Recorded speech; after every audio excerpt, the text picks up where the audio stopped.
ছি।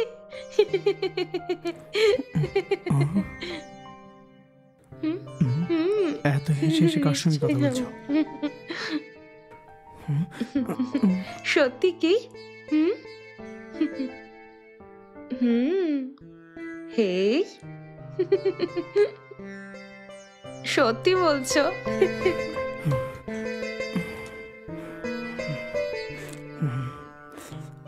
যখনই ওকে দেখি ফোনেই কথা বলে যাচ্ছে, আমার ফোনে দেখে রিসিভ করে না। জানি না সারাদিন কার সঙ্গে কথা বলে, কি করে জানা যেতে পারে বুঝতে পারছি না। এত হাসতে হাসতে ও কার সঙ্গে যে কথা বলে। ভালো একটা আইডিয়া এসছে, ঘরের মধ্যে একটা হিডেন ক্যামেরা লাগিয়ে রাখবো, তাহলে ধরতে পারবো ওকে। এক্ষুনি গিয়ে নিয়ে আসি।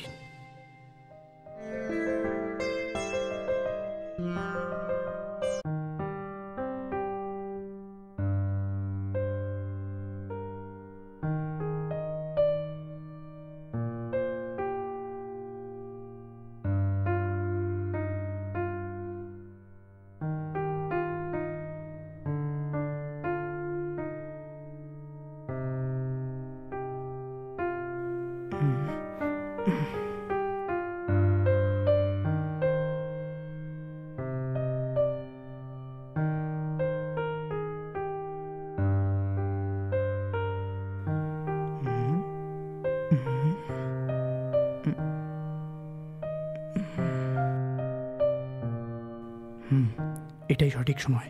ও ভেতরে কাজ করছে, ও আসার আগেই ক্যামেরাটা ফিক্স করে দিতে হবে ভেতরে।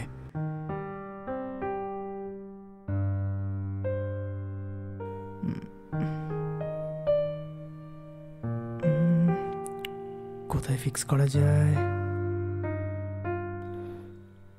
এই নিচেই রেখে দেওয়া যাক। জিজ্ঞাসা করলে ব্লুটুথ স্পিকার বলে দেবো। এটা নিচে রাখলেই বুঝতে পারবো যে ঘরে কে আসছে।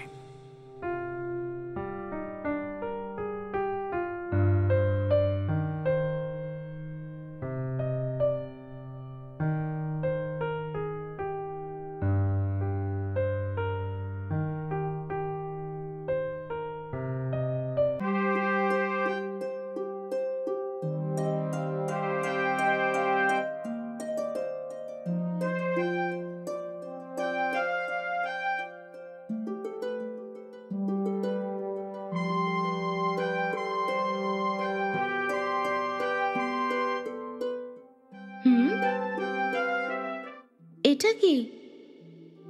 দেখতে তো নতুন লাগছে। এটা কি হতে পারে?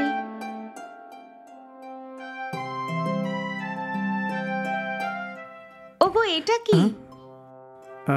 এটা একটা ছোট ব্লুটুথ স্পিকার। সত্যি কি?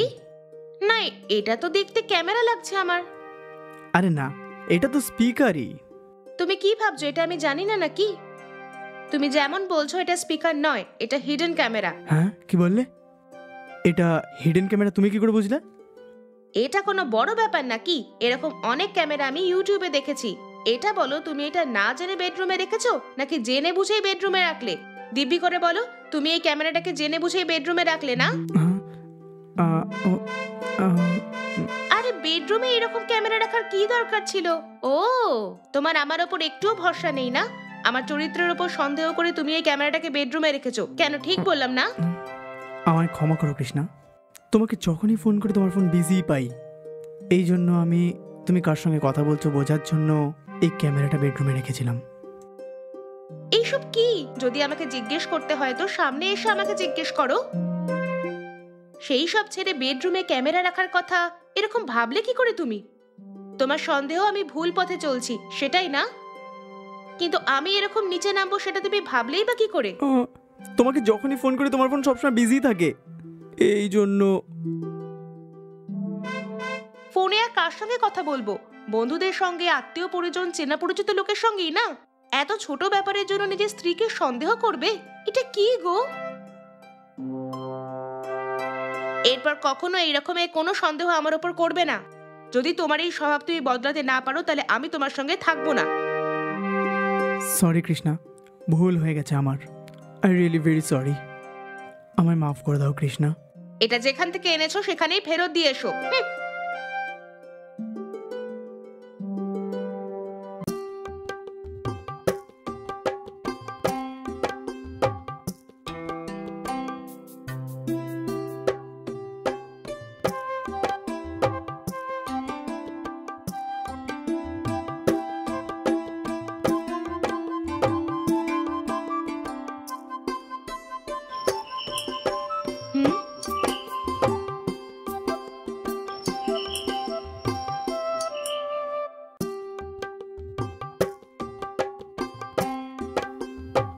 হাই।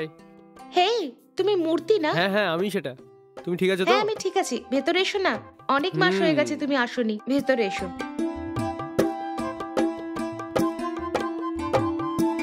আরে দাঁড়িয়ে আছো কেন? বসো না। থ্যাঙ্কস। এটা বলো, কেমন আছো তুমি? তোমার জীবন কেমন চলছে? গ্রামে মা বাবা ঠিক আছে না? সবাই ঠিক আছে। আচ্ছা, এটা বলো, আমি এখানে আছি কি করে জানলে তুমি? আমাদের ক্লাসমেটের গ্রুপে গতকালই আমাকে অ্যাড করেছে, আর যখন আমি সবার ব্যাপারে বললাম তখনই তোমার অ্যাড্রেসটা পেলাম। ওসব তো ঠিক আছে, কিন্তু তুমি এখন কোথায় থাকছো? এর আগে আমাদের অফিস ব্যাঙ্গালোরে ছিল, 2 বছর পরে আমাদের এখানে ট্রান্সফার হয়েছে, আর অফিসের কোয়ার্টারে আমি থাকছি। ওসব ছাড়ো, তুমি এখানে কিভাবে সেটেল হলে? আরে ইয়ার, আমার বিয়ে হয়ে গেছে, আর এটা আমার হাজবেন্ডের ফ্ল্যাট। এটা বলো, তুমি বিয়ে করেছো কি? না, এখন অবধি তো আমার বিয়ে হয়নি, আর বাড়ির লোকও মেয়ে খুঁজছে। যারা সম্বন্ধে আসে সবাই একই কথা বলে, নিজের বাড়ি আছে নাকি, ব্যাংক ব্যালেন্স আছে নাকি। কেউ আমার সত্যিকারের মনটা দেখছে না। আমার মতো মিডল ক্লাস ছেলেদের বিয়ে কোনোদিনও হওয়া সম্ভব নয়। ছাড়ো ওসব। তোমার হাজবেন্ড কোথায়? দেখতে পাচ্ছি না। ও এখন আর নেই। বিয়ের 2 মাস পরেই ও মারা গেছে। কি বলছো? ওনার কি হয়েছিল? কিভাবে মারা যায় উনি? ওটা একটা লম্বা কাহিনী, সেটা তুমি আর মনে করিও না। একটু দাঁড়াও, আমি তোমার জন্য জুস নিয়ে আসি।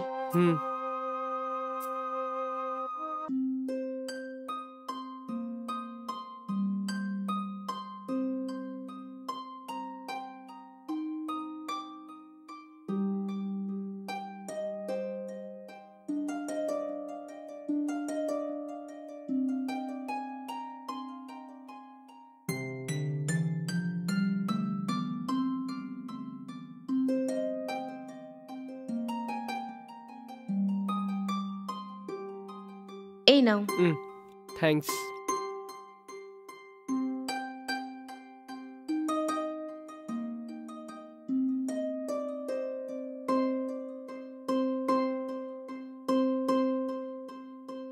কমপক্ষে এবার তো বলো যে উনি কিভাবে মারা গেলেন। আমার বিয়ে হয়েছে 2 বছর হয়ে গেল।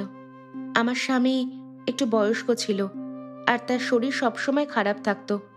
আর এইসব না দেখে, ওনার অর্থ সম্পত্তি দেখে আমার বড় ভাই আমার খুশির জন্য ওনার সঙ্গে বিয়ে দিয়ে দেয়। আমার মা বাবার আমি নিয়ে মোট 6 জন মেয়ে, জানো। যদি আমার বিয়ে হয় তাহলেই অন্যদের বিয়ে দেওয়া যাবে। এই জন্য আমি ওনাকে বিয়ে করতে রাজি হয়ে গিয়েছিলাম, কিন্তু বিয়ে হওয়ার পরে একদিনও আমি ওনার সঙ্গে আনন্দে থাকতে পারিনি। তোমার স্বামী তো মারা গেছেন, তুমি অন্য কাউকে কেন বিয়ে করছো না? এটা সম্ভব নয়। ওনার এই অর্থ সম্পত্তি দেখে আমরা ধোঁকা খেয়ে গেছিলাম। ওনার কাছে যা ছিল সব ধারে নিয়েছিল।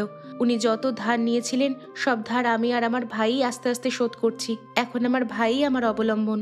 এটা বলো, তোমার ভাইয়ের বিয়ে কি হয়ে গেছে কি হয়নি? না ইয়ার, এখনো পর্যন্ত আমার ভাই কুমারী আছে। আমি বললে সে বলে সব বোনেদের হাত হলুদ হওয়ার পরেই সে নিজের বিয়ের কথা ভাববে। কি করব, সবই বিধির বিধান। শান্তি, যদি আমি তোমাকে কিছু বলি তাহলে তুমি খারাপ তো মনে করবে না? যাই আছে সাহস করে জিজ্ঞেস করো না। অনেক বছর ধরে আমার বাড়ির লোক মেয়ে খুঁজছে, কিন্তু মনের মতো মেয়ে কিন্তু পাইনি আমরা। তুমি যদি ওকে বলো তো তাহলে আমি তোমাকে আপন করে নেবো। শান্তি, এটা হঠাৎ করে তোমার কি হলো? তুমি ভালো করে ভেবে বলছো তো? হ্যাঁ, আমি ঠিক মতো ভেবেই বলছি। এটা আমার হাতে কিছু নেই, সিদ্ধান্ত তো আমার ভাই নেবে। আরে ওই দেখো, আমার ভাইও চলে এসেছে। এটাকে ভাই, ওর নাম মূর্তি, ও আমার ক্লাসমেট। ও আচ্ছা, ভালো। আমার জন্য কাপ চা নিয়ে এসো তো। ঠিক আছে ভাইয়া, আমি এক্ষুনি আনছি। ততক্ষণ তুমি ওর সঙ্গে কথা বলতে হ্যাঁ থাকো। ঠিক আছে। আরে আপনি বসুন। আরে আপনি বড়, আগে আপনি হ্যাঁ। বসুন। এবার বসুন। হ্যাঁ বসছি স্যার। আর বলুন। আপনার বোন আর আমি একসাথে স্কুলে পড়েছি। ওর সাথে দেখা করা অনেক বছর হয়ে গেছে, ওই জন্য আমি দেখা করতে আসলাম। একটা মানুষের জীবনে যেই বিপদ কোনোদিনও না আসে, ওই সব তো ও সব সহ্য করেছে। আমি ওকে এই হালে দেখতে পারছি না স্যার। আমি ওকে বিয়ে করে খুশি রাখতে চাই আমি স্যার। যদি আপনার কোনো রকম অসুবিধা না থাকে তো আমি আমার বাড়ির লোককে বলে আমরা সম্পর্ক বন্ধন করতে আসবো স্যার। ভালো কথা। যদি আমার বোন রাজি থাকে তাহলে আমার কোনো ব্যাপার না। আমার বোনের খুশিতেই আমি খুশি। নাও ভাইয়া। দেবী, তুমি ওকে তো